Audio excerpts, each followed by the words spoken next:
آنکھ جو عرض کرتے چلا تھا، اللہ کے رسول صلی اللہ علیہ وآلہ وسلم اپنے صحابہ کو کہتے ہیں میرے صحابہ دعا کرو کہ اللہ کسی کو بدبخت نہ کرے اور کسی کو محروم نہ کرے، اللہ کسی کو بدبخت نہ کرے اور کسی کو محروم نہ کرے۔ صحابہ کرام نے کہا جی یا رسول اللہ، تو حضور علیہ السلام فرماتے تم مجھ سے یہ نہیں پوچھو گے کہ بدبخت کون ہے اور محروم کون ہے؟ کس کی زبان ہے؟ اللہ کے رسول کی زبان، تمہارے منہ سے جو نکلی وہ بات ہو کی رہی۔ آقا علیہ السلام نے صحابہ سے فرمایا تم مجھ سے نہیں پوچھو گے کہ بدبخت کون ہے اور محروم کون ہے؟ تو صحابہ نے کہا حضور بتائیے نا کہ بدبخت کون ہے اور محروم کون ہے؟ تو میرے آقا فرماتے ہیں میرے صحابہ جو جان بوجھ کے نماز چھوڑ دے وہ بدبخت بھی ہے، وہ محروم بھی ہے۔ اب مجھے بتاؤ مسلمانوں، جس کو سب محروم کر دیتے ہیں اس کو اللہ کے رسول عطا کرتے ہیں، جس کو نبی محروم کر دے اب اس کو کون عطا کر سکتا ہے؟ اللہ کے رسول فرما رہے بے نمازی محروم بھی اور بدبخت بھی ہے۔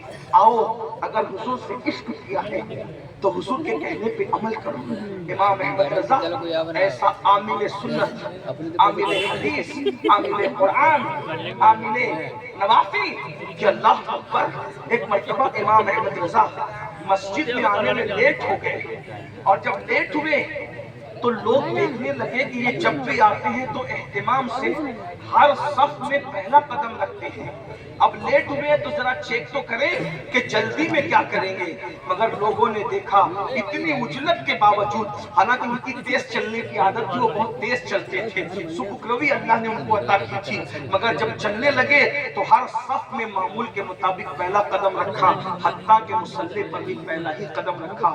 تب لوگوں کو پتہ چل گیا کہ یہ تکلف کے طور پہ نہیں ہے، سنتوں پر عمل کرنا تو ان کی طبیعت ثانیہ ہو چکی ہے، فطرت ثانیہ ہو چکی ہے۔ بس آخری بات کے طور پہ آج کل ایک فتنہ چلا ہے، جو لوگ امام احمد رضا کو ہضم نہیں کر پاتے وہ لوگ کہتے ہیں وہ تو مولوی تھے، بس ایک مولوی کو اتنی اہمیت دینے کی کیا ضرورت ہے؟ بس اتنی بات۔ ایک بات کہوں، لوگ مولوی بھی کہتے ہیں اور ولی ہونے کا انکار بھی کرتے ہیں، حالانکہ مولوی کا مطلب ہی ہوتا ہے مولا والا، اللہ والا۔ ہاں لیکن سب مولوی یکساں نہیں ہوتے، مگر بات قرآن کہتا ہے ولی بننے کے بارے میں، اللہ پاک ارشاد فرماتا ہے کونوا ربانیین، اللہ والے ہو جاؤ، رب والے ہو جاؤ۔ کیسے؟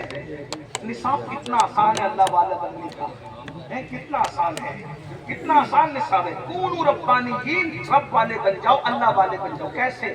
بما کنتم تعلمون الکتاب وبما کنتم تدرسون، اللہ کی کتاب کو سیکھو، اللہ کی کتاب کو سکھاؤ، تم اللہ والے ہو جاؤ۔ جس امام احمد رضا نے پوری زندگی اللہ کی کتاب کو سکھایا ہے تو وہ اللہ والا نہیں ہے۔ لیکن چلے اگر کسی کو کرامتوں پر ہی یہ بات ہے کہ کرامتوں سے ہی کوئی اللہ والا ہوتا ہے تو پھر میں اس کو بتانا چاہتا ہوں امام احمد رضا کو تعصب کی بنیاد پر مولویت کا تانا دینے والوں، وہ مولوی نہیں تھا، صرف اپنے زمانے کا مولائے روم تھا، وہ اپنے زمانے کا شیخ المشائخ تھا، وہ اپنے زمانے کا سید الصوفیہ تھا، وہ اپنے زمانے کا عالم ربانی تھا۔ میں چیلنج کے ساتھ کہتا ہوں کیا آج تک کسی مولوی کو یہ کہتے ہوئے سنا وہی ہے اول، وہی ہے آخر، وہی ہے ظاہر، وہی ہے باطن، اسی کے جلوے، اسی سے ملنے، اسی سے اس کی طرف گئے تھے؟ کیا کسی مولوی کو یہ کہتے ہوئے سنا تبارک اللہ شان تیری،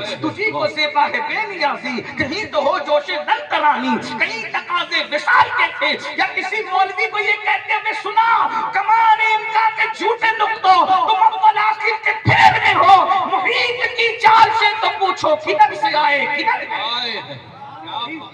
ایک عزیز غالب اور میر کی شاعری پر کچھ تفسیرہ کر رہے تھے تو مجھے بھی یاد آیا، امام احمد رضا نے ہم کو بتایا دھوکے بازوں سے دل نہ لگاؤ، کسی سے دل کسی سے مت لگاؤ، پیار سب سے کرو، دل صرف محبوب سے لگاؤ، کیونکہ یہ دل بادشاہ ہے اور بادشاہ کے قدموں میں رکھ دو۔ حضور عالمین کے بادشاہ ہیں، انہی کے قدموں کہتے ہیں سب کچھ تو انہی کا ہے، پر دل کی اگر پوچھو یہ ٹوٹے ہوئے دل ہی خاص ان کی کمائی جو ان کی کمائی ان کے قدموں میں رکھنا۔ آج کل ہمارے لڑکے نوجوان خودکشی کر رہے ہیں، اور کہا کیوں؟ کہا کسی لڑکے سے دل لگ گیا تھا، دھوکہ کھایا، اس وجہ سے خودکشی کر رہا ہے۔ پسند کی شادی کے چکر میں نہیں ہوئی تو ٹرین کی پٹری پہ جا کر کے کٹ گیا، کنویں میں چھلانگ لگا دی، یہ سب ہو رہا ہے۔ میں کہتا ہوں نادان، ایسے سے دل کیوں لگاتے ہو جس سے دھوکہ کھاؤ؟ اس سے دل لگاؤ نا جو وفا کی جان ہے، جو جان وفا ہے۔ کسی بہت بڑے مفکر نے کہا تھا ہر محبت کی راہ میں جب تم تھک کے بیٹھ جاتے ہو، جب محبت کی راہ میں تم تھک کے بیٹھ جاتے ہو تو ناکام ہو جاتے ہو، لیکن عشق رسول وہ راستہ ہے جہاں تم تھک کے بیٹھ جاؤ گے منزل چل کر خود تمہارے قریب آ جائے گی۔ تم جہاں بیٹھ جاؤ گے اسی کو منزل بنا دیا جائے گا۔ عشق مصطفیٰ وہ چیز ہے۔ تو غالب نے بھی کسی سے پیار کیا ہوگا تو غالب کو دھوکہ ہوا، تو غالب دھوکے میں آ کر کے غزل لکھتے ہیں کہ دل ہی تو ہے نا سنگ خشت، درد سے بھرنا آئے کیوں، روئیں گے ہم ہزار بار کوئی ہمیں ہنسائے کیوں۔ اور ایک مصرع یہ کہہ دیا کہ جس کو ہو جان و دل عزیز اس کی گلی میں جائیں کیوں۔ محبوب سے اتنا بدزن ہو گئے غالب کہ محبوب کی گلی میں جانے سے بھی نفرت ہو گئی۔ تو امام احمد رضا نے غالب کے جانے کے بعد پھر غالب کو بتایا، غالب دھوکے باز کو محبوب بنایا تھا، اس لیے محبوب کی گلی میں جانے سے بھی تجھے ڈر لگتا ہے، لیکن میرا محبوب دیکھ جو دھوکہ دیتا ہی نہیں بلکہ قبر میں بھی کام آتا ہے، اس لیے ہم اس کی گلی سے جانے کی بات ہی نہیں کرتے۔ غالب محبوب کی گلی میں جانا نہیں چاہتا، احمد رضا محبوب کی گلی سے نکلنا نہیں چاہتے۔ غالب کہتے ہیں جس کو جانو دل عزیز اس کی گلی میں جائے کیوں، اور بریلی کا قلندر کہتا ہے پھر کے گلی گلی تباہ تو بھلے سب کی کھائے کیوں، دل کو جو عقل دے خدا تیری گلی سے جائے کیوں، رخصت قافلہ کا شور کشتے ہمیں اٹھائے کیوں، سوتے ہیں ان کے سائے میں کوئی ہمیں جگائے کیوں، جان عشق مصطفیٰ روز وضو کرے خدا جس کو ہو درد کا مزہ ناز دوا اٹھائے کیوں۔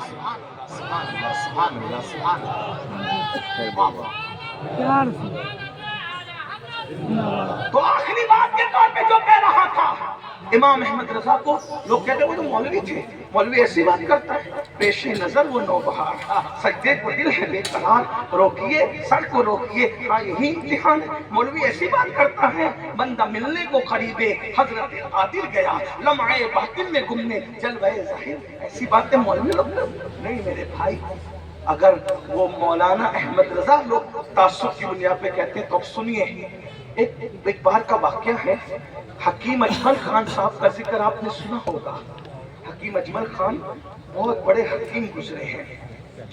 ان کے ایک دوست تھے جو الہ آباد ہائی کورٹ کے وکیل تھے، اور ان دونوں میں گہری دوستی تھی، اور ملک کے شام سے ایک سید صاحب آتے تھے جو حکیم اجمل خان کے یہاں رکتے تھے، اور حکیم اجمل خان اتنے نفاذ حکیم تھے کہ آپ لوگ ان کو جانتے ہوتی، اب میں کیا کوئی تعریف کروں اور کیا ان کا ذکر کروں، لیکن جو ملک کے شام کے سید صاحب تھے نا تو وہ حکیم اجمل کے یہاں رکتے تھے، اور وہ صاحب کرامت سید صاحب تھے، ولی تھے، اور حکیم صاحب اور وکیل صاحب ان کی کرامت دیکھ چکے تھے۔ کرامت کا ذکر بھی حکیم صاحب نے کیا کہ ایک مرتبہ کسی بیمار کی طرف سے بلاوا آیا تو حکیم صاحب نے سید صاحب کو اور وکیل صاحب کو کہا چھٹی میں تو میرے ساتھ تم بھی چلو، تو حکیم اجمل نے نبض وغیرہ دیکھی، کہا اس کو کچھ نہیں ہوا ہے یہ تو اچھا ہو جائے گا۔ سید صاحب نے کہا حکیم صاحب بدنام ہو جاؤ گے، دوا مت دینا، یہ 3 دن میں مرنے والا ہے۔ حکیم صاحب نے کہا میں حکیم ہوں سید صاحب، آپ فقیر لوگ یہ کیا باتیں کرتے؟ کہا 3 دن انتظار کرو میں جا رہا ہوں۔ یہ تو دلی آ گئے لوٹ کر، 3 دن میں واقعی وہ بندہ مر گیا۔ حکیم صاحب کہہ رہے تھے نفس تو ایسا کچھ نہیں کہہ رہی تھی، لیکن سید نے کہا تو ہو گیا۔ تو بہت معتقد تھے حکیم صاحب بھی اور وکیل صاحب بھی، تینوں بیٹھے ہوئے تھے، بات چیت گپ شپ چل رہی تھی، اتنے میں وکیل صاحب کی زبان سے نکلا وہ بریلی کے مولانا احمد رضا نا بڑے توہم پرست آدمی ہیں، یہ ان پہ الزام لگا۔ تو حکیم صاحب نے کہا کہ وہ توہم پرستی کی وجہ، وہ بولے وہ بحیرہ کے جو مہدی میاں ہے نا وہ بازار میں بھی ملتے تو وہ ان کے پاؤں چومتے، وہ سیدوں کے پیر چومتے ہیں بازار میں بھی، کہ توہم پرست تو مولوی ہے یہ۔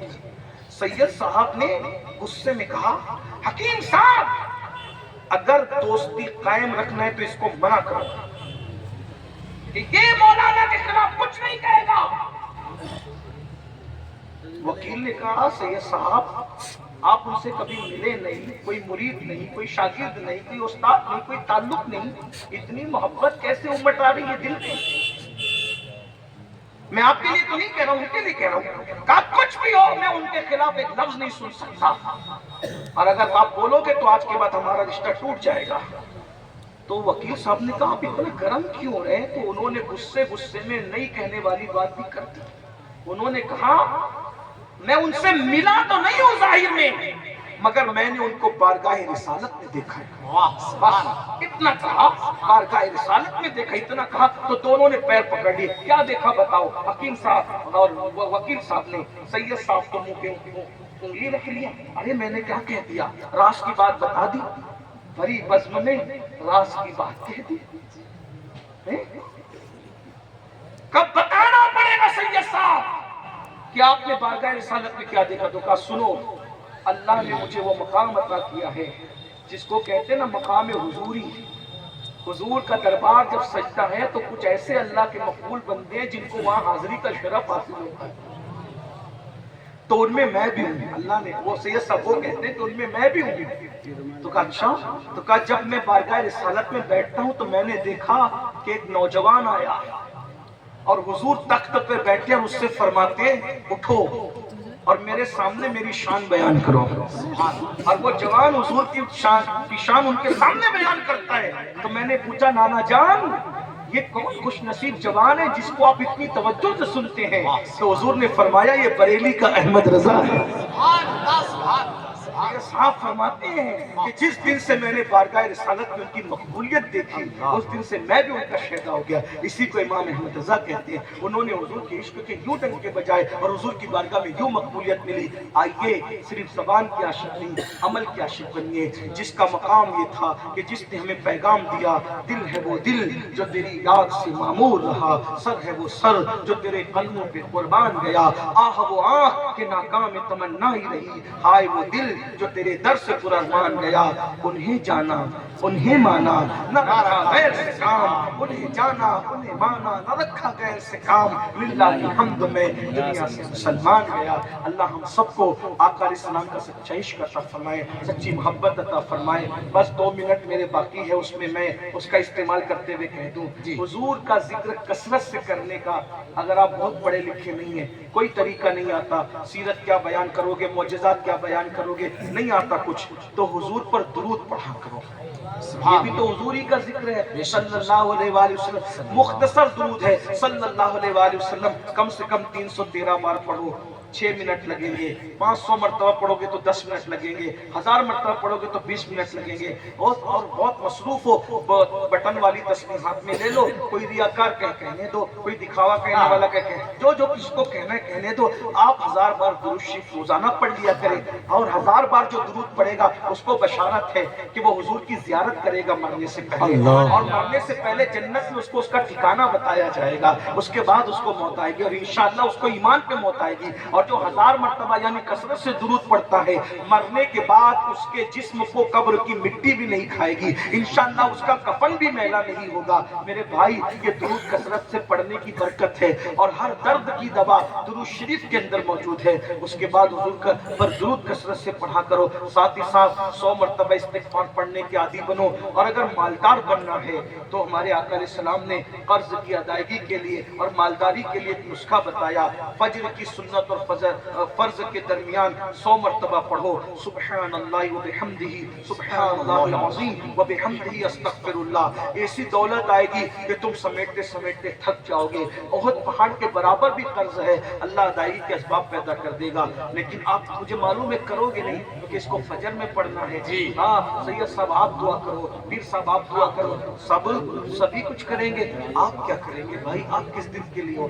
آپ عیاشیاں کریں گے، آپ موج مستیاں کریں گے، آپ انٹرنیٹ کا مس یوز کریں گے، ایسے نہیں ہوگا. آپ کو خود کرنا پڑے گا، آپ کو خود محنت کرنی پڑے گی. ارے ادھر تو مال، لیکن مال آنے کی نیت سے نہیں پڑھنا، یار کی رضا کے لیے پڑھنا، اللہ کو راضی کرنے کے لیے پڑھنا. کیونکہ قرآن کہتا ہے واللہ ورسولہ احق ان یرضوا، اللہ اور اس کا رسول زیادہ حقدار ہے کہ ان کو راضی کیا جائے. تو یہ تسبیح پڑھو، کلمہ شریف پڑھنے کے عادی بنو، درود شریف پڑھنے کے عادی بنو. اور نماز تو کبھی مت چھوڑو. اگر آپ کہیں نوکری کرتے ہو، اتنی قلت ہے وقت کی کہ کچھ نہیں پڑھ سکتے، تو کم سے کم فرض پڑھ لیا کرو. نماز مگر مت چھوڑو. اللہ تعالیٰ سب کو توفیق بخشے. دوران گفتگو کوئی غلطی ہو تو اللہ تعالیٰ معاف کر دے. استغفر اللہ ربی من کل ذنب واتوب الیہ وما علینا الا البلاغ. السلام علیکم ورحمۃ اللہ وبرکاتہ.